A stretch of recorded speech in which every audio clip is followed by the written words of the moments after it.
Hello, good morning. Selamat pagi semuanya anak-anak kami. How are you today? Bagaimana keadaannya hari ini? I hope you are stay healthy after you have a holiday almost for a week ya. Miss harap kalian semua tetap dalam keadaan sehat setelah kita udah libur hampir seminggu nih ya kan? Nah, I hope your energy has been recharged. Miss harap energinya semua sudah terisi kembali to continue our study, our lesson for today, untuk melanjutkan pelajaran kita ke depannya ya. Nah, today we have a new topic. Hari ini kita punya topik yang baru. It's about compass point. Itu adalah tentang compass point atau bahasa Indonesianya arah mata angin. Nah, if I'm not mistaken, on grade 2 or grade 3, you have studied about compass point on social science.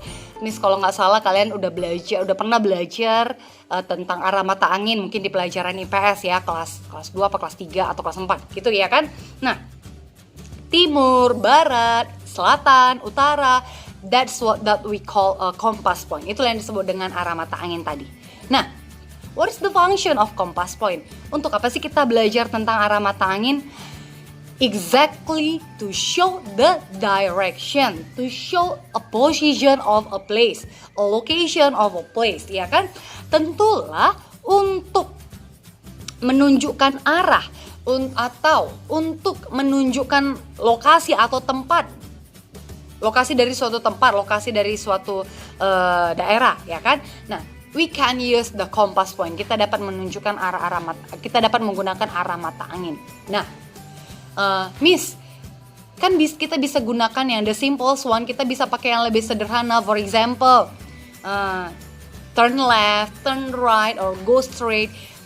Kita kan bisa pakai Miss, itu di sebelah kiri, di sebelah kanan, atau jalan terus. Nah, it also can be used to show the direction. Itu juga bisa digunakan untuk menunjukkan arah mata angin. Untuk menunjukkan arah dari suatu tempat. But to show the location which more complex, untuk menunjukkan suatu tempat yang mungkin menjelaskan posisinya itu lebih kompleks, lebih ribet, maka kita dapat menggunakan arah mata angin ini tadi. For example like this. Contohnya seperti ini. Maybe in Medan, people in Medan seldom use compass point. Orang-orang di Medan tuh jarang menggunakan arah mata angin. But if we go to another city or another country, they prefer use compass point to show the direction. Tetapi orang-orang di luar kota atau di luar kota Medan maksud Miss, atau yang di luar negeri bahkan, mereka lebih sering menggunakan compass point, arah mata angin untuk menunjukkan sesuatu pada kita. Now, for example, we go to a shopping center. Kita contohnya pergi ke pusat perbelanjaan. For example, we go to Manhattan. Contohnya ini kita pergi ke Manhattan, ya kan? Nah, and then there we ask someone. Kita tanya orang, or someone asks you, atau seseorang bertanya sama kamu, where's the restroom? Di mana ya letak toilet? They or maybe we prefer use. Biasanya kita kan ngasih taunya gini kan. You go straight and then on your left there is Texas chicken and then turn right, turn left.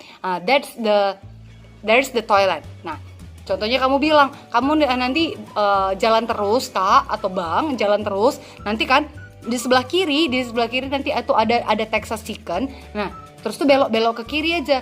Nah, di situ nanti ada toiletnya, atau belok ke kanan, di situ nanti toiletnya. Nah, we use the direction, we show the direction something like that. Kita biasanya ngasih arah itu seperti itu kan.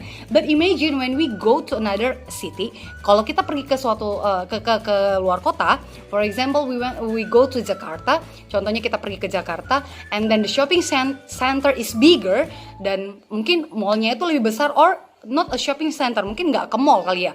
Maybe we go to TMII, Taman Mini Indonesia Indah kan. Can you imagine how you tell the direction to someone? Kan nggak mungkin kita kasih tahu letak sama seseorang itu gini kan. Ada contohnya yang nanya, where is the exit? Di mana ya pintu keluarnya ya? Or where is the parking lot? Di mana ya tempat parkirnya ya. Sementara posisi kita nih sekarang lagi di tengah-tengah TMI gitu ya kan. Kan nggak mungkin kamu bilang jalan terus, nanti itu ada di situ ada pohon durian, dari pohon durian belok kiri ya. Nah, enggak seperti itu kan. Kamu nanti belok kiri, habis itu belok kanan. Nah, disitulah nanti parkirannya, atau di situ nanti ada toilet. Nah, seperti itu. Nggak mungkin kan? Maybe the people that you told do not know how is it pohon durian. Mungkin orang-orang yang kamu kasih tahu juga nggak tahu gimana itu pohon durian. Nah, kan nggak mungkin kamu kasih tahu seperti itu. So that's why people in another outside there, orang-orang di luar sana prefer use compass point atau compass direction. Mereka akan lebih suka menggunakan, mereka akan lebih gampang. It's easier to use the compass point. Mereka akan gunakan arah mata angin, ya kan? Nah, they will told you where is the parking lot? Di mana ya tempat parkir? You can go to the west. Kamu pergi ke arah barat. Or you can go to the east. Kamu pergi ke arah timur. Nah, it's easier for them to explain the complex location or position. Itu akan memudahkan untuk menjelaskan tempat atau arah yang lebih sulit untuk digunakan dengan cara belok kiri, belok kanan, dan lain sebagainya. Ya. Nah, now I will explain. Oke, ini tadi dia compass point, arah mata angin. Nah, secara umum dia ada 8 arah mata angin yang besar. Yaitu ini dia, kalau dalam bahasa Indonesia masih ingat nggak lagunya? Timur, tenggara, selatan, barat, daya, barat laut, utara, timur laut. Nah, itu dalam versi bahasa Indonesia. Nah, bagaimana lagu dalam versi bahasa Inggris? Mana dia ini tadi? Nah, ini dia kursornya. East, southeast, southwest, west, northwest, northeast. Miss ulang sekali lagi ya. East, southeast, southwest, west, northwest, northeast. Nah, east, timur. Southeast, tenggara. South, selatan. Southwest, barat daya. West, barat. Northwest, barat laut. North, utara. Northeast, timur laut. Nah, ada beberapa kompas dia justru hanya menggunakan 4 garis besar kompas utama nih ya kan, atau ada juga bahkan yang menggunakan sampai 16 arah mata angin. Nah, ini contohnya di antara timur dan tenggara ini ada lagi east southeast namanya, timur tenggara gitu dia bilangnya. Nah, tapi kita tidak sampai ke situ. Ini yang secara umum, atau bahkan ada yang dipersingkat dengan hanya menunjukkan 4. Kalau di kompas sederhana dia ada menunjukkan 4 saja, ya kan? Dia hanya menunjukkan yang garis besarnya, yaitu east timur, south selatan, west barat, north utara. Nah, jadi kenapa hanya yang 4 ini? East dan west, timur dan barat itu disesuaikan dengan garis bujur ya yang melintang. Bujur timur dengan bujur barat, ya kan? Nah, sementara yang utara dan selatan itu disesuaikan dengan kutub bumi. Kutub bumi yaitu North Pole and South Pole, kutub utara dengan kutub selatan. Kutubnya itu menuju ke arah dua, ya kan? North dan South, utara dan selatan. Nah, biasanya kalau kita lihat di kompas itu ada jarum merah. Jarum merah itu selalu mengarah ke utara. Jadi kalau kita baca kompas, oh berarti utaranya ini kemari, ke arah sini, ini arah utaranya kemari, ini arah utaranya ke sini gitu. Nah, jadi biasanya jarum merah itu selalu menunjukkan ke arah utara. Nah, coba kita buka buku kita di halaman 147. Kita buka buku kita di halaman 147, itu ada peta Pulau Kalimantan. Ya, kita baca, I will explain yang halaman 147, page 147. Number 1, Palangkaraya is in the south of Kalimantan. Palangkaraya terletak di bagian selatan Kalimantan. Lihat ya, is in the south of, itu dia di bold, ditebalkan. Nah, nanti di akhir akan kasih tahu apa maksud dari setiap pendebalan itu. Palangkaraya is in the south. South tadi adalah selatan. Palangkaraya terletak di bagian selatan Kalimantan. Ini dia peta Pulau Kalimantan. Di mana letak Palangkaraya? Palangkaraya tadi katanya di bagian selatan. Nah, bagian selatan itu kan ke bawah nih, ya kan, ke bawah dia.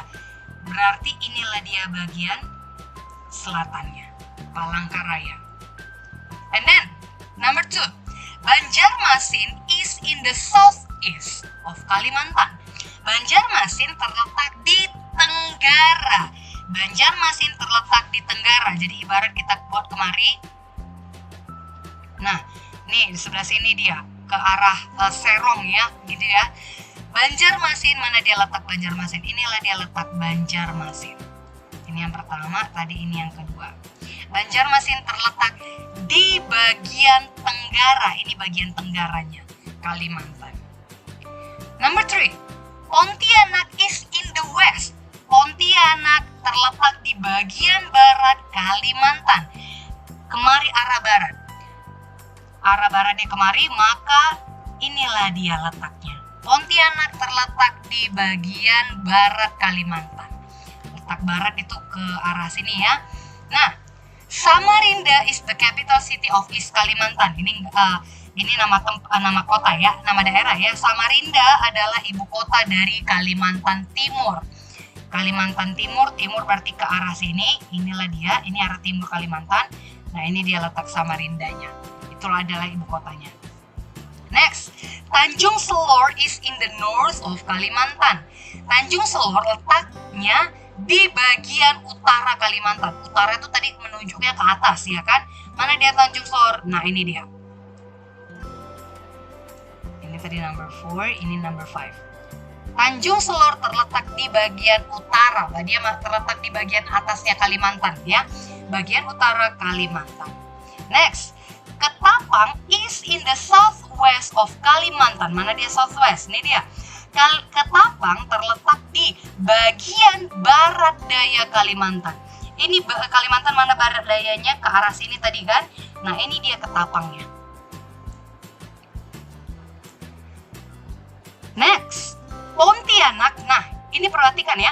Pontianak is northwest of Palangkaraya. Pontianak terletak di sebelah northwest, barat laut Palangkaraya. Tadi kalau di atas dia pakai kata de, tapi di bawah ini dia tidak ada pakai de lagi. Pontianak is northwest of Palangkaraya. Ini Pontianak terletak di sebelah barat daya Palangkaraya. Nah, ini letak Pontianak. Ini letak Palangkaraya. Sebelah barat dayanya, wait, I change the color. Nah, ini Palangkaraya. Tadi ini Palangkaraya. Sebelah barat dayanya dia berhubungan dengan Pontianak. Ya, Pontianak berada di sebelah barat daya Palangkaraya. Jadi bukan merupakan bagiannya lagi, tapi ini udah bersebelahan, ya. Next, Samarinda is northeast of Palangkaraya. Ini dia, Samarinda terletak di sebelah northeast, timur laut. Samarinda terletak di sebelah timur laut Palangkaraya. Ini dia Palangkarayanya. Mana sebelah timur lautnya? Kemari. Nah, inilah dia letak Samarinda. Ya, bisa? Nah, jadi apa kesimpulannya dari yang sudah kita baca tadi? Ketika ada pakai kata-kata is, in, the, itu merupakan menyatakan bagian dari secara keseluruhan dari suatu tempat itu. Tetapi kalau hanya is, in aja tanpa kata-kata the, maka itu menunjukkan kata bersebelahan. Di sebelah timurnya kah, sebelah baratnya kah? Nah, seperti itu dia. Oke? Nah, you have listened all of my explanation. Kalian sudah dengarkan penjelasan Miss. Now, please write down the vocabulary that consists on your module. Tuliskan kosakata yang ada di dalam modul kalian. write it on your notebook, tulis di buku catatan, and then take a piece of paper, ambil selembar kertas HVS, and then draw the compass on that paper. Nah, gambar kompasnya itu di selembar kertas beserta dengan arah mata anginnya, so it becomes like this. Seperti ini yang udah Miss gambarkan. I'm sure that you can make better than me. Miss yakin kalian bisa gambar yang lebih baik dan lebih bagus dari yang punya Miss. Okay? Please draw it in a piece of paper. It become your portfolio, and then please submit it on Saturday 20 February 2021. Okay? Kumpulkan di hari Sabtu tanggal 20 Februari 2021. That's all for today. Sekian penjelasan Miss buat hari ini. Next week, minggu depan, we will continue our study still with compass point. Kita akan lanjutkan masih dengan tentang arah mata angin. Okay? That's all for today. Thank you for your kind attention and see you next week. Bye-bye.